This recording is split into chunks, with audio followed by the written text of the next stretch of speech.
Kerala Blasters തങ്ങളുടെ രണ്ടാമത്തെ away മത്സരത്തിനിറങ്ങുകയാണ് October 3-ന്, അതായത് നാളെ ഒഡീഷയ്ക്കെതിരെ. ആദ്യത്തെ എവേ മത്സരത്തിൽ നോർത്ത് ഈസ്റ്റിനെതിരെ 1-1 സമനിലയിൽ പിരിയുകയായിരുന്നു കേരള ബ്ലാസ്റ്റേഴ്സ്. എന്തോ ഒരു നിർഭാഗ്യമെന്നോ അല്ലെങ്കിൽ ഫിനിഷിങ്ങിലെ പിഴവ് കൊണ്ടോ മാത്രമാണ് നമ്മൾക്കൊരു വിജയം അന്ന് നഷ്ടമായത്. സോ ഒരു 3-4 ദിവസത്തെ ഇടവേളയ്ക്ക് ശേഷമാണ് രണ്ടാമത്തെ ഈ ഒരു മത്സരത്തിന് ഇറങ്ങുന്നത്, അതായത് രണ്ടാമത്തെ എവേ മത്സരത്തിന് ഇറങ്ങുന്നത്. ഞാൻ പറഞ്ഞല്ലോ, ഒഡീഷയാണ് എതിരാളികൾ. സെർജിയോ ലൊബേറയുടെ ഒഡീഷ.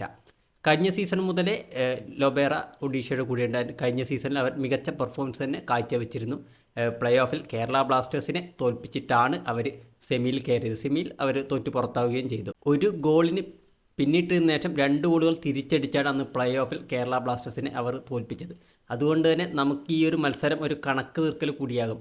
കലിംഗയിൽ വെച്ച് ഒഡീഷയെ വീഴ്ത്തുക എന്നത് തന്നെയായിരിക്കും സ്റ്റാഹ്റെ ആശാൻ്റെ മനസ്സിലുള്ളത്.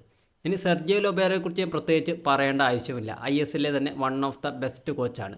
ഗോവയിലായാലും മുംബൈയിലായാലും ആൾ കോച്ച് ചെയ്ത സമയത്ത് അവർക്ക് കിരീടങ്ങൾ നേടിക്കൊടുത്തിട്ടുണ്ട്. അതുപോലെ തന്നെ ഇപ്പോൾ ഒഡീഷയിൽ ഒരു കിരീടത്തിനുള്ള ഒരു പോരാട്ടത്തിലാണ് സെർജിയോ ലൊബേറ എന്ന് തന്നെ പറയണം. എന്നാൽ അവർക്ക് ISL ഈ സീസണിലെ സ്റ്റാർട്ടിങ് അത്ര നല്ലതായിരുന്നില്ല. ആദ്യത്തെ മത്സരത്തിൽ ചെന്നൈയിനോട്, അതും ഹോമിൽ 3-2 തോൽവി.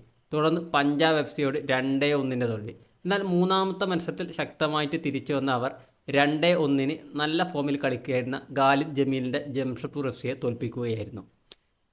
ഒഡീഷ FCയുടെ ഫോറിനേഴ്സിലേക്ക് വന്നാൽ നമുക്ക് വളരെ പരിചയമുള്ള മുഖങ്ങൾ തന്നെയാണ്. ISLലായാലും മറ്റ് ലീഗിലായാലും ലൊബേറയുടെ അണ്ടറിൽ കളിച്ചിട്ടുള്ള Ahmed Jahouh, Mourtada Fall, Hugo ബോമസൊക്കെ അവരുടെ ഫോറിൻ നിരയിലുണ്ട്. അതുകൂടാതെ കഴിഞ്ഞ സീസണിലുള്ള ജാഹും ഫാളും കഴിഞ്ഞ സീസണിലുണ്ടായിരുന്നു. ഹ്യൂഗോ മാത്രമാണ് ഈ സീസണിൽ ലൊബേറയുടെ കൂടെ ജോയിൻ ചെയ്യുന്നത്. മറ്റ് 2 പേരും കഴിഞ്ഞ സീസൺ മുതലേ ഉണ്ടായിരുന്നു. അതുകൂടാതെ കഴിഞ്ഞ സീസൺ മുതലേയുള്ള കാർലസ് ഡെൽഗാഡോ ആയാലും റോയ് കൃഷ്ണയായാലും ഡിയോഗോ മൗറീഷ്യ ആയാലും അവരുടെ കൂടെയുണ്ട്. അതായത് അവരുടെ ഫോറിൻ സ്ക്വാഡിൽ വലിയ മാറ്റമൊന്നുമില്ല. സൈ കൊതാദിന് പകരം ഹ്യൂഗോ ബോമസ് വരുന്നു എന്നൊരു ചേഞ്ച് മാത്രം. അതായത് സ്ക്വാഡിൽ വലിയൊരു ചേഞ്ച് വരുന്നില്ല. ഡൊമസ്റ്റിക് സൈനിങ്ങിലേക്ക് വന്നാൽ അവർ 1-2 അഡീഷൻസ് ഒക്കെ നടത്തിയിട്ടുണ്ട്. റഹീം അലിയൊക്കെ വന്നിട്ടുണ്ട്. അതുകൂടാതെ അവരുടെ കൂടെ അമേർ റെഡേവാദെ, ജെറി ലാലിൻസുവാല, നരേന്ദ്ര ഗെലോട്ട്, തൊയ്ബ സിംഗ്, ആൻഡ് നമ്മുടെ കേരള ബ്ലാസ്റ്റേഴ്സിൻ്റെ പ്ലെയറായിരുന്ന പുയ്ത്യ, രോഹിത്, റെയ്നിയർ, ജെറി, ഐസക്ക്, അങ്ങനെ ഒരുപാട് പ്രതിഭാധനരായ ഡൊമസ്റ്റിക് പ്ലേയേഴ്സും ഉണ്ട്. അതുകൊണ്ട് തന്നെ അവരുടെ ഒരു കോമ്പറ്റേറ്റീവ് സ്ക്വാഡ് തന്നെയാണ് എന്ന് പറയാം. കൂടാതെ ലൊബേറെ പോലൊരു ടാക്റ്റിക്കൽ മാസ്റ്റർ മൈൻഡ് കൂടിയാകുമ്പോൾ അവരൊരു ശക്തമായൊരു ടീമായിട്ട് മാറുന്നുണ്ട്. തുടക്കം ഒന്ന് പിഴച്ചെങ്കിലും ലൊബേറയുടെ ഒഡീഷയെ അങ്ങനെ നമുക്ക് എഴുതിത്തള്ളാൻ പറ്റും എന്ന് എനിക്ക് തോന്നുന്നില്ല. അവരിൽ ശ്രദ്ധിക്കേണ്ട ഒരു പ്ലെയർ ആരാണെന്ന് ചോദിച്ചാൽ, ഞാൻ കഴിഞ്ഞ ഒരു പ്രിവ്യൂ ചെയ്യുമ്പോൾ, അതായത് നോർത്ത് ഈസ്റ്റിനെതിരെയുള്ള പ്രിവ്യൂ ചെയ്യുമ്പോൾ ഞാൻ പറഞ്ഞിരുന്നു, നോർത്ത് ഈസ്റ്റിനെ പൂട്ടണമെങ്കിൽ നമ്മൾ ആദ്യം ബെമാമറിനെ പൂട്ടണം. കാരണം ആളായിരുന്നു നോർത്ത് ഈസ്റ്റിനെ മിഡ് കൺട്രോൾ ചെയ്തുകൊണ്ടിരുന്നത്. ബെമാമൻ ഒരു പരിധിവരെ നമുക്ക് പൂട്ടാൻ പറ്റിയിട്ടുണ്ട് നോർത്ത് ഈസ്റ്റിനെതിരെ മത്സരത്തിൽ. ഇവിടെ ഒഡീഷയിലേക്ക് വന്നാൽ അവരുടെ മെയിൻ പ്ലെയർ, അതായത് അവരുടെ ഗെയിം കൺട്രോൾ ചെയ്യുന്നത്, അവരുടെ ഒരു എൻജിൻ എന്ന് പറയുന്നത് നമുക്കറിയാം, അത് അഹമ്മദ് ജാഹു ആണ്.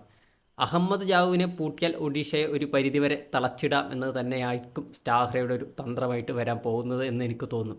ആളുടെ ഒറ്റൊരു ലോങ് ബോൾ മതി ചിലപ്പോൾ പ്രതിരോധത്തിനെ പിളർത്തിക്കൊണ്ട് ആ ഒരു ലോങ് ബോൾ നേരെ സ്ട്രൈക്കറിലെത്തി ഒരു ഗോളാകുന്നതൊക്കെ നമ്മൾ കഴിഞ്ഞ പ്ലേ ഓഫിൽ, അതായത് കഴിഞ്ഞ സീസണിൻ്റെ പ്ലേ ഓഫിലടക്കം നമ്മൾ കണ്ടതാണ്. അങ്ങനെ അദ്ദേഹത്തിന് ഡേഞ്ചറായി മാറാവുന്ന ഈ ലോങ് ബോളുകളൊക്കെ നമ്മൾ തടയേണ്ടതുണ്ട്. ആളിലേക്കുള്ള പാസിംഗ് ലൈൻസ് നമ്മൾ കട്ട് ചെയ്യേണ്ടതുണ്ട്. അങ്ങനെ അഹമ്മദ് ജാഹുവിനെ മൊത്തത്തിൽ പൂട്ടാൻ പറ്റിയാൽ തന്നെ നമുക്കൊരു 50% വിജയിച്ചു എന്ന് പറയാം. കൂടാതെ ഹ്യൂഗോ ബോമസും ഡേഞ്ചറായിട്ടുള്ളൊരു പ്ലെയർ തന്നെയാണ്. പക്ഷേ ഹ്യൂഗോനെ എനിക്കൊന്ന് അത്ര ഫോമിലല്ല ആൾ. അതുകൊണ്ട് തന്നെ ഒന്ന് കരുതിയിരിക്കണം. എന്നാലും പിന്നീട് പ്രശ്നമായിട്ട് വരുന്ന ഒരു 2 പ്ലെയേഴ്സ് എന്ന് പറയുന്നത് അവരുടെ സ്ട്രൈക്കേഴ്സ് തന്നെയാണ്. വളരെ ഫിസിക്കലായിട്ടുള്ള സ്ട്രൈക്കേഴ്സാണ് റോയി കൃഷ്ണയായാലും ഡിയോഗോ മൗറീഷ്യയും. അതുകൊണ്ട് തന്നെ പ്രീതം കോട്ടാലിനായാലും മിലോസ് റിങ്കിച്ചിനായാലും ഇനിയിപ്പോൾ വിങ് ബാക്കുകൾക്കായാലും ഇവർ എന്തായാലും ഒരു ചലഞ്ച് തന്നെയായിരിക്കും. റോയി കൃഷ്ണയൊക്കെ വിങ്ങിലേക്കൊട്ടൊക്കെ ഇറങ്ങി ക്രോസ് വരെ പ്രൊവൈഡ് ചെയ്യാൻ പറ്റുന്ന ഒരു പ്ലെയറാണ്. അതുകൂടാതെ മൊർത്താദ ഫോളിനെ നമ്മൾ ശ്രദ്ധിക്കേണ്ടതുണ്ട്. ആൾ മിക്കവാറും ഫസ്റ്റ് ലെവലിൽ തന്നെ ഉണ്ടാകും. സെറ്റ് പീസിൻ്റെ സമയത്ത് ഹെഡർ ഗോൾ നേടാൻ വളരെയധികം ചാൻസ് ഉള്ളൊരു പ്ലെയറാണ് മൊർത്താദ ഫാൾ. അങ്ങനെ ISLന് ഹെഡറിലൂടെയും അല്ലെങ്കിൽ ഏറ്റവും കൂടുതൽ സ്കോർ ചെയ്ത ഒരു ഡിഫൻഡർ അത് മൊർത്താദ ഫാളാണ്. സോ സെറ്റ് പീസുകളിൽ മൊർത്താദ ഫാളിനെയും ലോക്ക് ചെയ്യേണ്ടിയിരിക്കുന്നു. ഇതൊക്കെയാണ് ഒഡീഷ FCയെക്കുറിച്ച് പറയാനുള്ളത്. ഇനി നമ്മൾ കേരള ബ്ലാസ്റ്റേഴ്സിൻ്റെ കാര്യത്തിലേക്ക് വന്നാൽ, നമ്മൾ ഒരുപാട് ആദ്യത്തെ മത്സരത്തിൽ നിന്ന് ഒരുപാട് പുരോഗമിച്ചിട്ടുണ്ട്, ഒരുപാട് ഇമ്പ്രൂവ്മെൻറ്റ്സ് ഉണ്ടായിട്ടുണ്ട്.